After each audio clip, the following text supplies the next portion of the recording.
and welcome to Australia in Space TV. My name is Chris Cubbage. I'm the editor with My Security Media. Today we're joined by Shane Keating from the University of New South Wales. Going to be diving into the SWOT mission, Surface Water Ocean Topography, Observing System Simulation Experiments. Shane Keating, welcome back. Thanks. Lovely to catch up with you again. G'day, Chris. How you doing? Wonderful. You're here in Sydney, but you're doing some fascinating work and globally sort of intensive work as well. And let me just bring you up. You're the senior lecturer in mathematics and statistics with the University of New South Wales. And we did have you on a panel with our UK and Australia Space Bridge event back in, I believe, in May here in Sydney. So it's great to catch up again. But you touched on at that particular session on the SWOT mission, and you've got some partners around the world. I'm just going to hand over to you in terms of SWOT and what this stands for and where the mission is at the moment as well.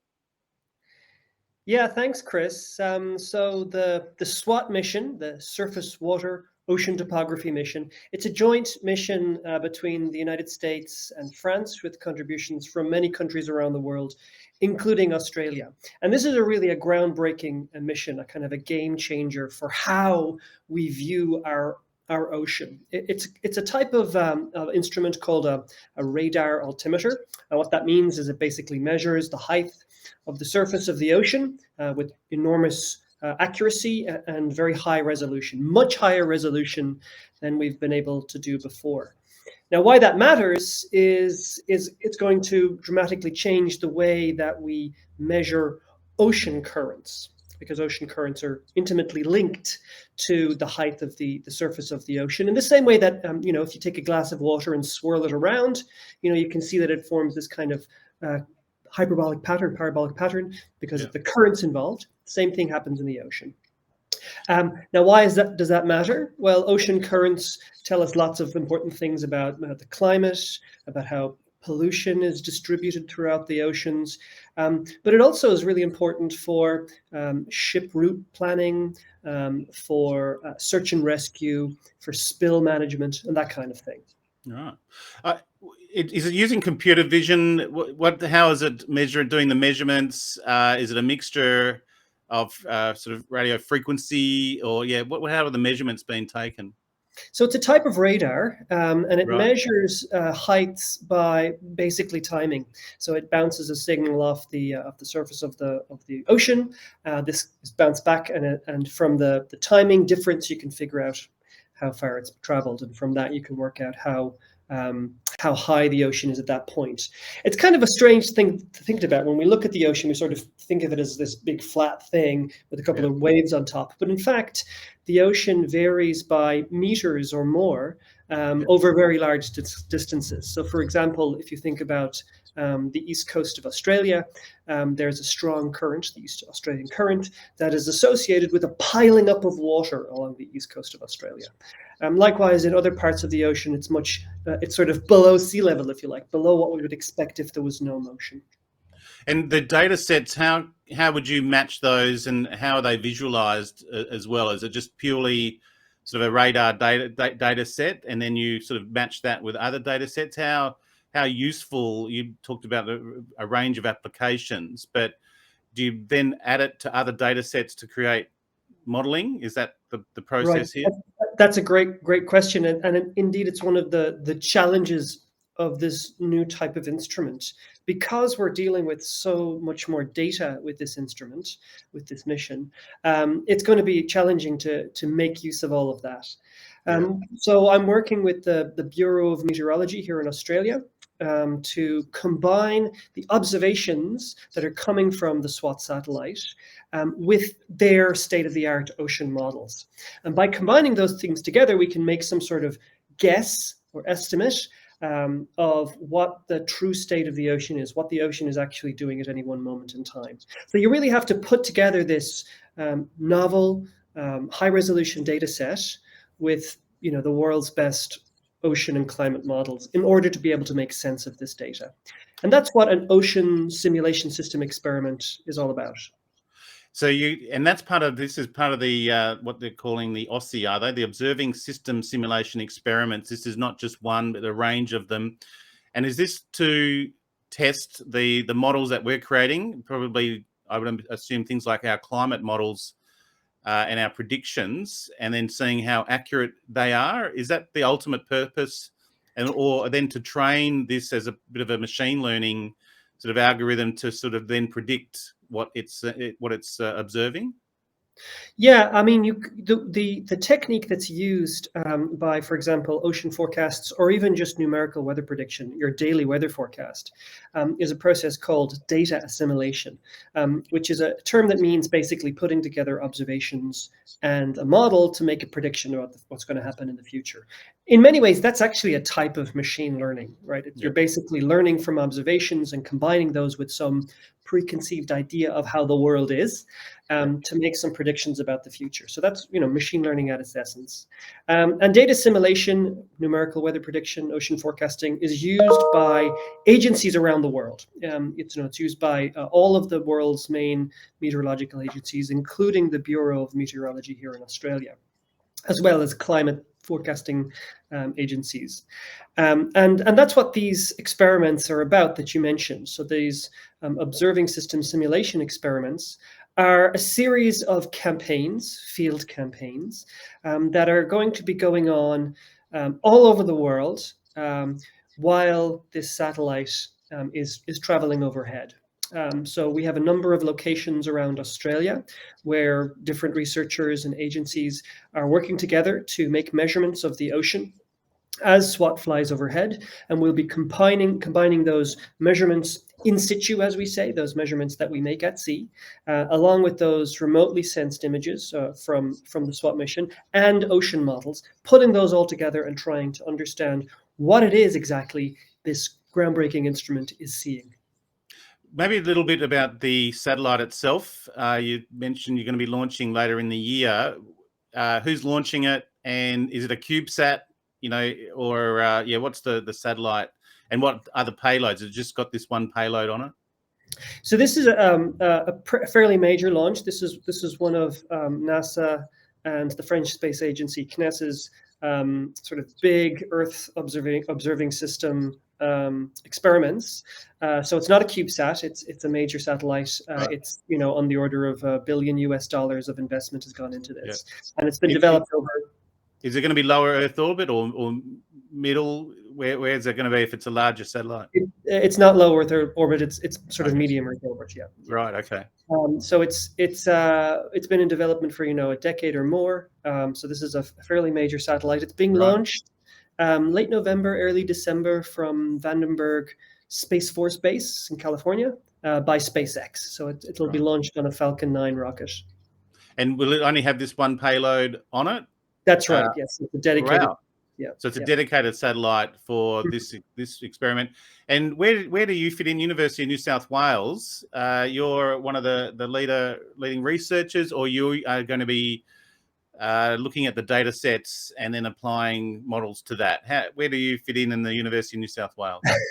Well, University of New South Wales and Australia more broadly does actually play an important role in this major international mission. For example, the Australian satellite altimetry calibration site in the Bass Strait. So what that basically is a site located in the Bass Strait between Victoria and Tasmania that has been there for decades and has served as one of the main, maybe one of three, I think, in the world, the only one in the Southern Hemisphere, main locations where these type of satellites are calibrated. So as they go over, they make a measurement of the height, and this instrument is also measuring the height in situ. So it's a really important role that Australia is playing in just the calibration of the satellite. But there are a number of different teams around Australia that are also contributing in different ways to the many different science applications of this satellite. As an example, here at UNSW, we're planning a major cruise aboard the national flagship research vessel Investigator in late 2023, when we'll be taking those essential measurements, those in situ measurements at sea of various properties of the ocean while the satellite is overhead. We have a collaboration with the Australian Institute of Marine Sciences and the Australian Maritime Safety Authority to make measurements in the Great Barrier Reef while the satellite is overhead. And there are other field campaigns in the Southern Ocean and off the Northwest Shelf. So all around Australia, there's an enormous amount of activity and excitement about this mission. And what type of, because I noticed you're a mathematician, I'm assuming, in terms of your core skill set, right? Senior lecturer in mathematics and statistics. What type of maths and science are you applying to this specifically from you and your team?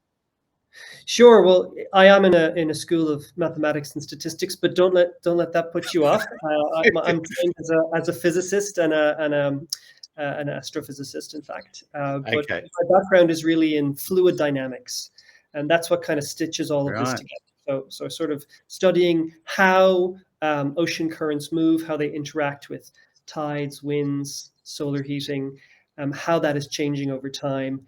And understanding all of that is at its base, that's all about mathematics.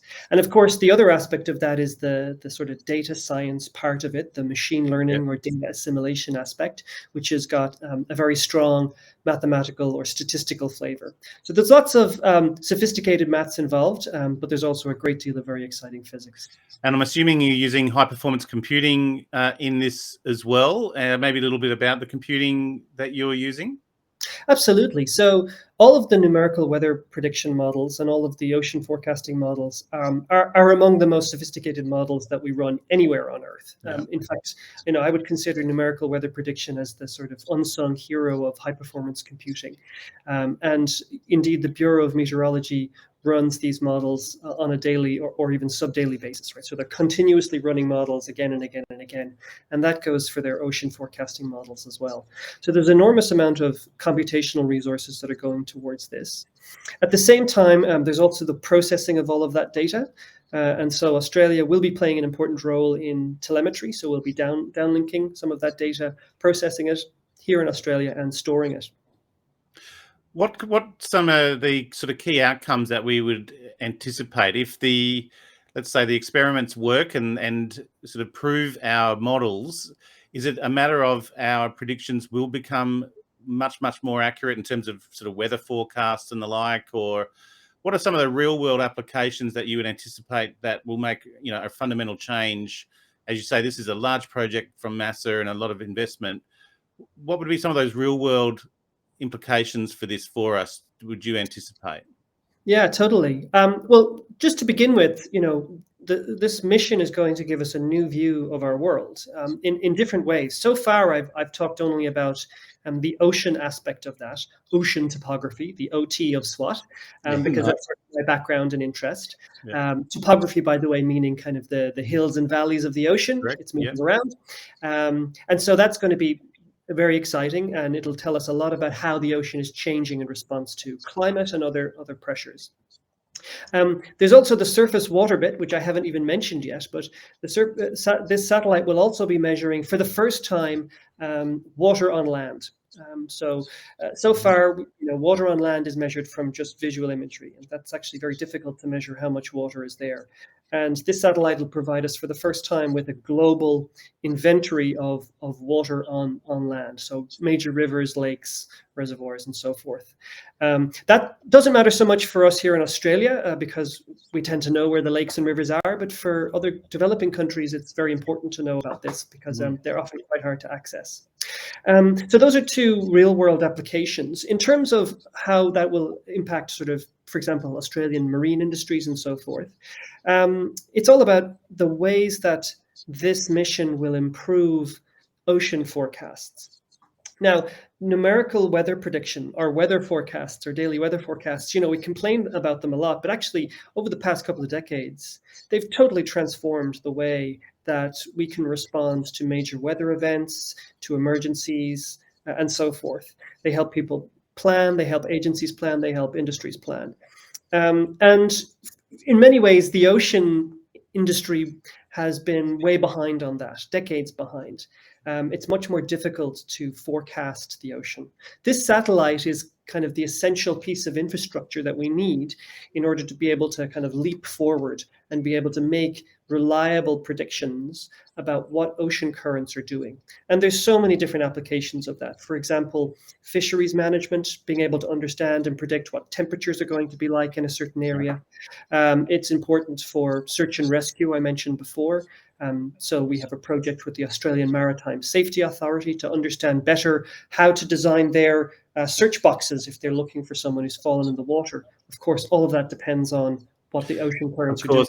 Right. Okay. What about flooding and flooding events? We've seen that significantly here in New South Wales and Queensland. Is it something that the satellite can start to focus on, a flood area, and give indications of how much water is there and where it's going? So what might be flooded next? Yeah, right. So that's a very important application as well, these flooding events. And we're working with the Australian Institute of Marine Sciences to understand how, for example, flooding events in the Burdekin River in Queensland, near Townsville, impact the reef. And so we'll be observing this area, this region of the reef and the Burdekin River as during late summer, so often when there's a lot of flooding events, and we'll be monitoring that. And I take it the same with dams and how full dams are, and validating sort of the current measurements. I'd take it this is one satellite. I take it you've got to point it in a certain direction. How much coverage does it have globally, and then how often is it passing over for you to take these measurements? Yeah, so the satellite will cover the entire globe, except for just the north and south poles, and it'll do so once every 21 days. So it'll cover the entire globe once every 21 days. Is that enough? Is it just taking a bit of a snapshot for every sort of 3 weeks? And I take it this isn't going to be an ongoing. This is to validate the current models, right? So maybe it is enough. Yeah. How does that sort of impact its effectiveness? It's a balance, right? So the surface water aspect of it, measuring lakes, dams, reservoirs, rivers, 21 days is probably fine because they're not changing that much. The ocean does change on those timescales because of, for example, ocean currents, weather systems in the ocean, which we call eddies. These things evolve on faster times than 21 days. So that is a challenge. And again, stitching together those observations, which may come staggered, in time, with models, with ocean models, is how we'll try and address those challenges. And I suppose you may be linking it to other data sets to validate, okay, the model, that current measurement tells us that, this will be the next measurement. And I take it you've got linking that to ocean sensors as well that are out there. Is that something else? And one other question is things like tsunamis and the like. Is the satellite fixed in orbit, or can it be moved at all in response to, a major event like a potential tsunami? So tsunamis are challenging because when they're traveling in the open ocean, the deep ocean, they make very, very little difference to the surface of the water. Right. almost not measurable. The most effective tsunami detectors are ones that are in the ocean. So they're GPS usually floating in the ocean, and they'll measure some sustained raise or lowering of the sea level, and those are the things that trigger tsunami warnings, for example. So unfortunately, this satellite is not focused on tsunamis. They are too hard to measure, and they move too quickly. A tsunami, by the way, in the open ocean will travel as fast as a jet plane. So it's just simply too fast to be able to capture by this particular instrument. You mentioned other ocean sensors and other satellites. Absolutely. So putting together, merging different data sets will vastly increase the value of this data set. So, for example, combining it with measurements from moorings that we have located in the Southern Ocean, in the Great Barrier Reef around Australia, combining it with measurements from autonomous vehicles underneath the water, what we call ocean gliders, and other robotic or controlled measurement devices will really help. There's also, of course, lots of satellites in orbit that we can combine with this new data set. There are other types of not quite as sophisticated altimeters. There are satellite sea surface temperature measurements, and so on. So all of these data will combine and give us a really amazing tapestry of what the ocean is doing. And what are you currently sort of working on? You've got to wait. You must be waiting patiently there for these new data sets to come in. What are you doing in the meantime, or sort of how you? What's your focus? Because you've got a team. There's yourself, Moninya Roughan, Colette Kerry, and Patrice Klein.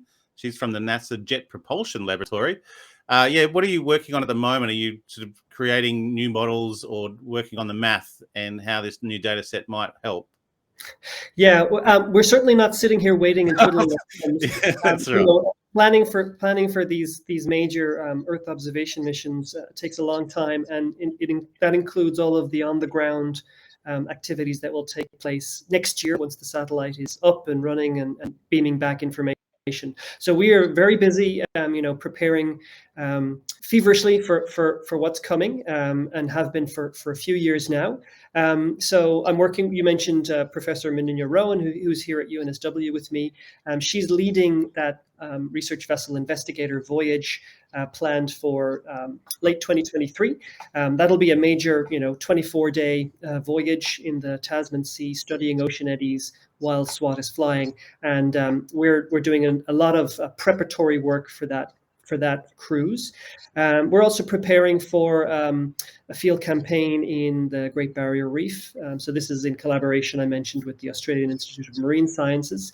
We'll be deploying some really interesting new biodegradable sensors into the Great Barrier Reef with their help, and making measurements there. So there's a lot of planning and preparing, and sort of, we're not twiddling our thumbs. Well, I would certainly hope not, and I don't expect, but I do have a much better appreciation of the project. And as I said, we've crossed paths before, and you always talk with great enthusiasm, and I can see why, given the scale and size of this project as well. So it's a true SWOT analysis, may I say, as well, in terms of what you're actually doing. Shane Keating, Senior Lecturer in Mathematics and Statistics. You need a better title than that, I think, given you're an astrophysicist and the like, but with the University of New South Wales. Thank you so much for joining us today on Australia in Space TV. Cheers, Chris. Thank you.